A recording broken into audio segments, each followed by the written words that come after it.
Bonjour, bonsoir mes chers frères et sœurs de la communauté africaine basée ici en Colombie-Britannique et particulièrement à Vancouver et dans la grande région du sud, la Fraser Valley. Je viens dans cette petite vidéo pour vous relancer sur un thème. Et pour ceux qui ne l'ont pas compris, on va encore en reparler. Mais l'heure devient de plus en plus grave. En tant qu'Africain, en tant que Noir, il faut bien faire la distinction. Les choses ne semblent pas s'arranger avec nous après ces temps de Covid. Donc la situation post-Covid est analysée. Et vous savez, tout est prétexte pour renouer avec nous allons dire, les démons de l'esclavage, les démons de la ségrégation. Ce n'est pas fini. Mais je disais avec un des nôtres que ce qui me gêne le plus, c'est que certains de nos frères ont tendance à nier le fait que l'esclavage existe encore, ont tendance à nier que le racisme n'est qu'une vue de l'esprit. Ils ont tendance à vouloir dissimuler euh, ou contourner le problème parce que peut-être ils estiment qu'ils sont dans de bonnes conditions. Et si même ils sont dans de bonnes conditions, ils ont un bon travail, ben, ils savent ce qui les attend. Vous avez vu à Vancouver, un juge de la Cour suprême en retraite s'est fait menotter par des petits blancs et on l'a traîné au commissariat. Et c'est là qu'il a dû faire. Pourtant, il avait un bon travail. Il a laissé sa communauté à part parce qu'il ne savait pas comment est-ce qu'il pouvait se confondre à sa communauté. Au contraire, il voulait se distancer. Mais les blancs vous perçoivent tous de la même façon, que vous soyez un juge de la Cour suprême ou que vous soyez un travailleur dans un magasin, dans une manufacture de transport de colis.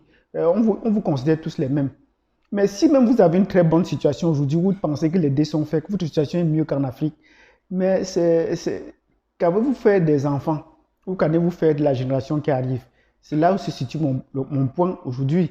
Parce que tout ce qu'on soit depuis l'école, il y a deux choses pour lesquelles les Européens, les Blancs ont conçu pour essayer de contrôler la planète, particulièrement les Africains.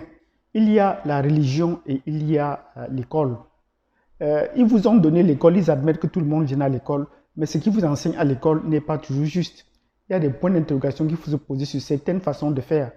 Et même quand vous voulez échapper à cette façon de faire, on essaie toujours de vous rattraper d'une façon ou d'une autre. Et ils vous ont également donné la religion. Est-ce que la façon dont ils vous expliquent la Bible, c'est la même façon qu'ils vivent la Bible, dont ils mettent ça en pratique? Ce n'est pas la même façon. Or, nous nous sommes limités toujours à l'aspect idéal de la Bible. C'est loin d'être la réalité. Ce n'est pas comme cela qu'eux aussi y prient. Or, nous y allons corps et âme sur les idées qui sont fondées sur la moralité et nous en tenons à ça. Mais il faut que leur moralité à eux, c'est une moralité pratique, c'est une moralité concrète. Donc, il y a eu pendant la période du Covid, on a organisé beaucoup de conférences. Et moi, j'ai eu l'occasion de coordonner une conférence où il fallait parler du racisme dans les écoles. Et j'ai partagé avec certains frères qui avaient la même expérience que moi, qu'il y a un racisme culturel dans les écoles qui est mis en place dans les écoles ici, en Colombie-Britannique, et notamment à Vancouver. Il y a un racisme culturel qui est mis en place. Et ce racisme est plus exacerbé aux côtés des Noirs et surtout sur les Arabes aussi. Voilà les deux groupes qui sont particulièrement visés. Et au début de cette année, je vous ai prévenu, en début d'année, on essaie d'analyser les enfants. Et à partir du mois de novembre, octobre, on essaie de classer les enfants de par leur comportement, de par leur performance académique. Et toujours, il est toujours montré que dans toutes les classes sont tous les enfants noirs et arabes qui sont indexés, qui sont désignés, comme on pourrait le dire.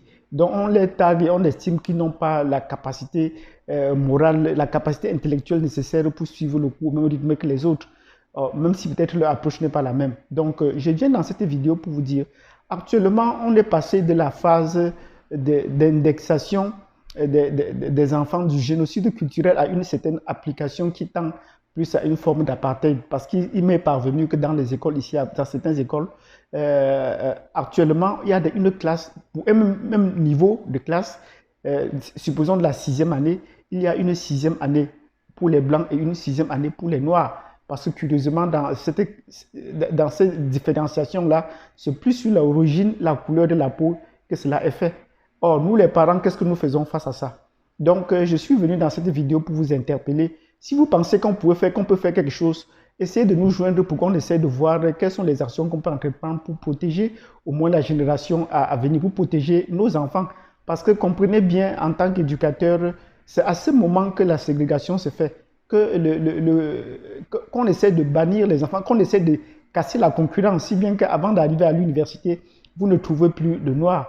Dans tout le Canada, la plupart des Noirs qui sont à l'université sont tous des enfants qui sont venus de l'étranger. Ce n'est jamais des enfants qui ont grandi au Canada.